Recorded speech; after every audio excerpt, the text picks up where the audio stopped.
ఎట్టుంది మన యాసం? బ్రహ్మాండంగా నటించావు బాస్. మనకు జీవించడమే గాని నటించడం చేత కాదు బే. ఇక మిగిలింది బామ్మ చెల్లి. బామ్మ కళ్ళకి చెల్లి కాళ్ళకి బంధం వేస్తా. బాబు నువ్వేనంట్రా అని బామ్మ బొమ్మ అయిపోయేలా చేస్తా.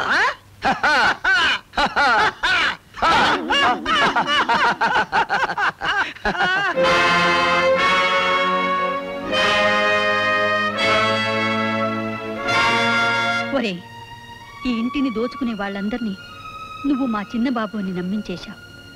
కానీ ఈ బామ్మను మాత్రం మోసం చేయలేవు. భౌతికంగా నా మనవడు నాకు దూరమైనా వాడింకా నా గుండెల్లో జీవించే ఉన్నాడురా. జాగ్రత్త. కొట్టిందయ్యా కాటా దెబ్బ. ముందు ముసల్దాన్ని బుట్టలో వేసుకోవచ్చు అనుకుంటే ఇది పెద్ద ముండి గట్టలా ఉంది. ముసల్దాని గురించి మరీ అవ్వకు. దానికి ఏం పవర్స్ లేవు. కిచెన్ లో చికెన్ ఉన్నట్టే.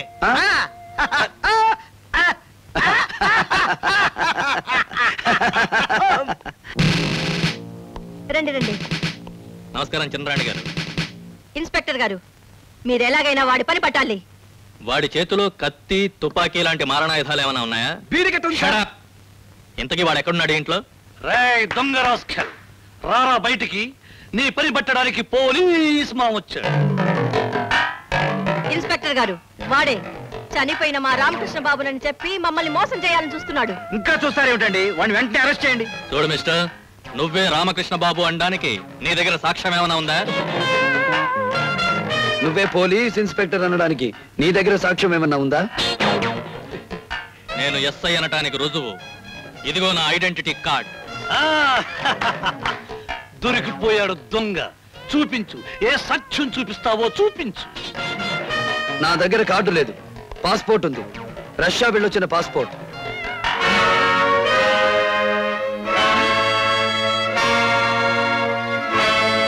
దెబ్బ కొట్టాడు బాసు. బాసు చూడండి, మీ రామకృష్ణ బాబు ఫోటో ఏమన్నా చూపించగలరా మీరు? అదిగో అక్కడుంది.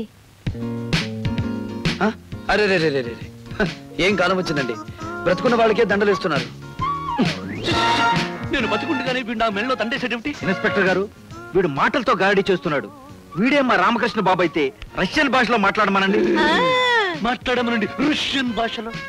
లబాకి లస్కి పులాకి పుస్కి చలాకి జస్కి కిసామి కిస్కి విలాసి విస్కి మసాలా మాస్కో జస్టోకి యద్యో. ఇది రష్యన్ భాష? అవును బే పుస్కి. ఇన్స్పెక్టర్ గారు, ఇది రష్యన్ భాష అంటారా? వింటుంటే అలాగే అనిపిస్తోంది.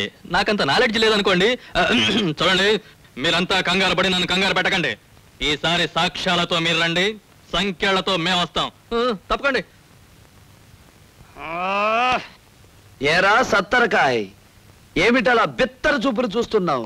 చిత్తైపోయినందుక మళ్ళీ యథవ్యాసాలు వేశావో? ఎట ఉంది నా కాటా దెబ్బ? కనిపించాడా నీ అబ్బా? ఎన్ని తలలు కూల్చేసిన మళ్ళీ కొత్త కొత్త ఆలోచనలతో మొలకెత్తుతాయిరా నాకు తలలు. చెప్పానుగా నా పేరు లంకాయేశ్వరరావని. నువ్వు పోలీసుల్ని కాదు, మిలిటరీని తీసుకొచ్చినా నేను కాదని నిరూపించలేవురా లొట్టం. ఈశ్వరారు, మీరే ఇలా డేలా పడిపోతే ఎలా? ధైర్యంగా ఉండండి. ఒళ్ళు తలపెట్టుకుని ఓడిపోయి విలపిస్తున్నాననుకున్నారా? కత్తి లాంటి కొత్త పథకం ఆలోచిస్తుంది నా పదో తలకాయ్. సత్యం కావాలి. వాడు రామకృష్ణ బాబు కాదు అని నిరూపించడానికి సత్యం కావాలి.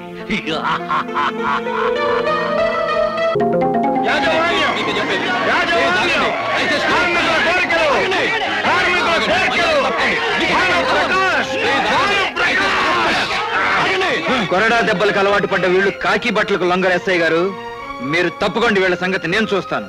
ఎరా ఆగండి.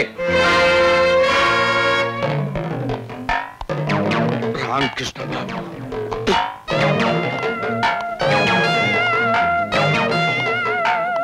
ఏం జరుగుతుంది ఇక్కడ? ఏంటి ఫ్యాక్టరీ ముందు గొడవ? పనులు మానేసి అడ్డమైన కోరికలు కోరుతూ సమ్మె చేస్తున్నారు. సమ్మె ఏమిటయా? ఏమిటి మీ కోరికలు? తమరేగా బాబు, ఉచితంగా కాకి డ్రెస్ ఇస్తా అన్నారు, ఉచితంగా మెడిసిన్స్ ఇస్తా అన్నారు. అన్నానా? నేనన్నానా? ఇస్తానని అన్నానా? భానుప్రకాష్, నేను చెప్పింది ఎందుకు జరగలేదు అంటే నేను చెప్పింది జరగకుండా చేసి మాట తప్పిన వాడు అన్న బిరుదు నాకు ఇప్పించాలనుకున్నావా? అది కాదు బాబు. నోర్మై, నీ మాట వినలేదని వీళ్ళందరినీ దండించే అధికారం నీకున్నప్పుడు నా మాట వినలేదని నిన్ను దండించే అధికారం నాకుంది.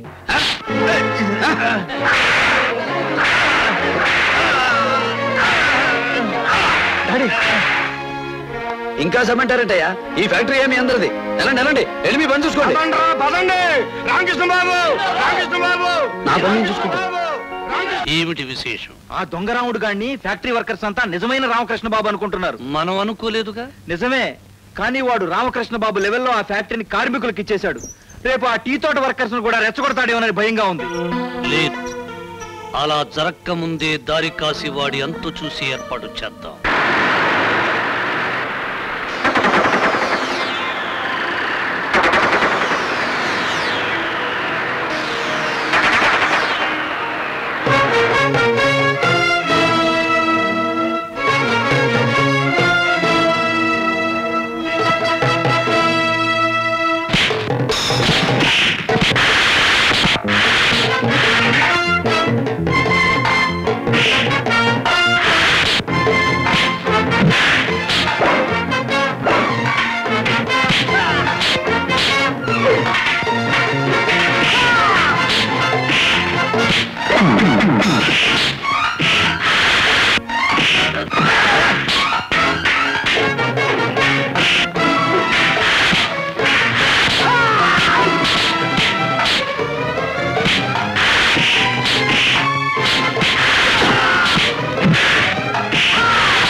మేము చావు దెబ్బలుతున్న శుభ సందర్భంలో మౌనం వహించండి అని అడగడానికి వచ్చావా?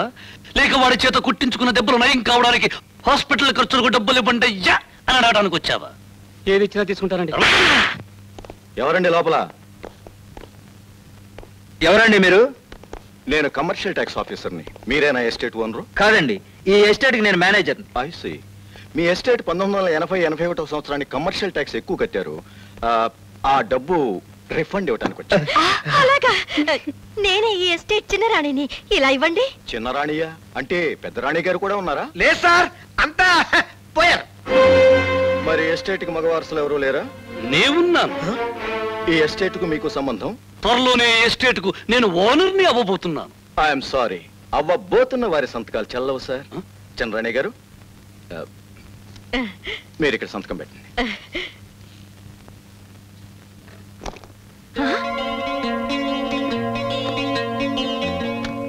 తీసుకోండి. ఎంతండి? 86 రూపాయల 50 పైసలు. 86 రూపాయల 50 పైసల? సహృదయులైన గవర్నమెంట్ ఆఫీసర్ గారు, ఎస్ ప్లీజ్. ముష్టి 86 రూపాయల 50 పైసల కోసం సూటు బూటు టై చేతుల సుట్ కేసు దానిలో బిల్డప్. గవర్నమెంట్ తో వ్యవహారం అంతేనండి. చంద్రాణి గారు, ఇంకొక చిన్న పని ఉంది. 1981, 82, 82, 83, 83, 84, 84, 85 మరియు 85, 86 సంవత్సరాలకి ప్రభుత్వానికి ట్యాక్స్ మీరే బకాయి పడ్డారు. ట్యాక్సా? ఎంత కట్టాలి? 1,50,00,000. ఈ ఎస్టేట్ నేను ఇంకా కొనలేదు, ఒప్పందం మాత్రమే జరిగింది. ఈ బకాయిలతో నాకు ఎలాంటి సంబంధం లేదు. మరైతే నిజమైన ఓనర్ ఎవరు? నేనే. ఇదిగో ఆఫీసర్ గారు, నేనంతా విన్నాను. గవర్నమెంట్ వాళ్ళకి మేము ఎంత బాకీ పడ్డాం? 1,50,00,000. ఆ డబ్బు మేము కట్టకపోతే ఏం చేస్తారు? మీ ఆస్తుల్ని జప్తు చేస్తారు. చేసేసుకోండి. జప్తు చేసుకోవడమా? అలా జరగడానికి వీల్లేదు. ఇదిగో ఆఫీసర్ గారు, గవర్నమెంట్ వాళ్ళకి ట్యాక్స్ ఎగ్గొట్టామన్న అప్రతిష్ట మాకొద్దు. ఈ ఆస్తి అమ్మేసో వేలం వేసో మీ బాకీ మీరు తీసేసుకోండి. చంద్రబాబు, ఆవేశం అనర్థాలకు దారితీస్తుంది. మనం ఎందుకు వచ్చామో ఏం పని మీద వచ్చామో జ్ఞాపకం చేసుకో. ఆస్తి అమ్మేస్తే మనం పక్కి ఇళ్ళం అయిపోతాం. నేనెందుకు అవుతాను? మీరవుతారు పకీరు. నేను వేలంలో మిగిలిన డబ్బుతో జమీందార్ లాగా బ్రతుకుతాను. ఆఫీసర్ గారు మీ ఇష్టం వచ్చినట్టు చేసుకోండి. కుర్రోడు తొందరపడి మాట్లాడుతున్నాడు. మీరు తొందరపడకండి. సహృదయులు కాస్త ఆలోచించండి. అవునండి, కాస్త ఆలోచించండి, please. చూడండి, ఇక్కడ విక్రమార్క భేతాళం ఏదో జరుగుతున్నట్టుంది. మీకు రేపు ఉదయం వరకు టైం ఇస్తున్నాను. డబ్బు కడతారో జప్తు నోటీస్ పుచ్చుకుంటారో మీరే తెలుసుకోండి. వస్తాను. ఇప్పుడు 1,50,00,000 ఎక్కడి నుంచి తెచ్చి కట్టగలవు? లేకపోతే 10 కోట్లు విలువ చేసే ఈ ఎస్టేట్ రేపు ఏ 2 కోట్లకో 3 కోట్లకో వేలంలో ఎవడో కాజేస్తాడు.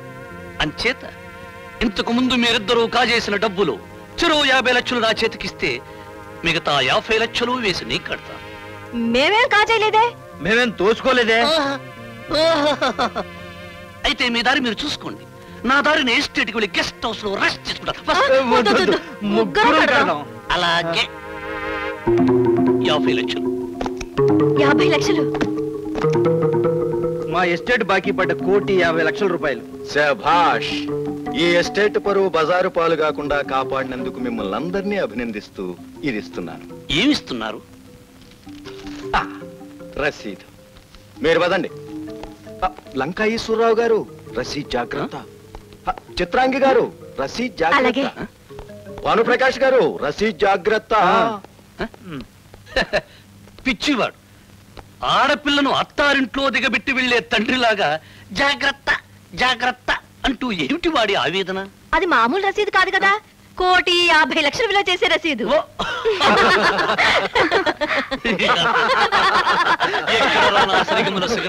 లంకా, చిత్రాంగి, నీ 10 తలల్లో ఏ తలలో నుంచి పుట్టిన ఆలోచన కాని ప్రభుత్వం దృష్టిలో ఈ ఆస్తికి అందరూ హక్కుదారులమయ్యా. అవును సోదరి, ఈ విషయం విని ఆ దొంగ రాసుకెళ్ళి తెల్ల ముఖం వేస్తాడు. కాదు, తోక ముడుచుకుంటాడు. ఏంటా ఎరినవ్వులు? కాటా దెబ్బడికి ఏమీ తెలియదు. చెప్పన్నయ్యా.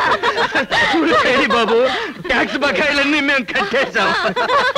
ఇప్పుడు ప్రభుత్వం దృష్టిలో ఈ ఆస్తికంతా వారసులు మీరా?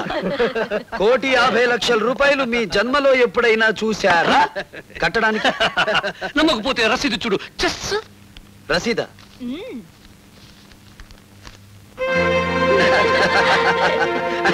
మేము నవ్వుతున్నామని నవ్వుతున్నావా లేక నీకు నవ్వొచ్చి నవ్వుతున్నావా? చెస్ కాదు బే, మీ అమాయకత్వాన్ని చూసి నవ్వుతున్నాను. ఇది రసీదు కాదు, తెల్ల కాగితం.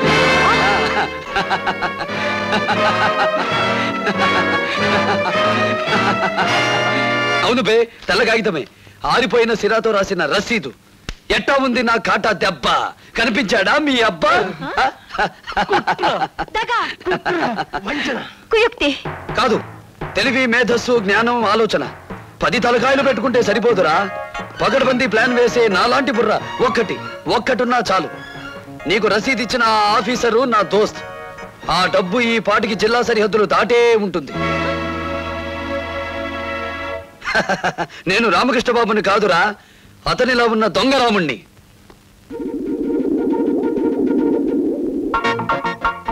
గోవిందా గోవిందా.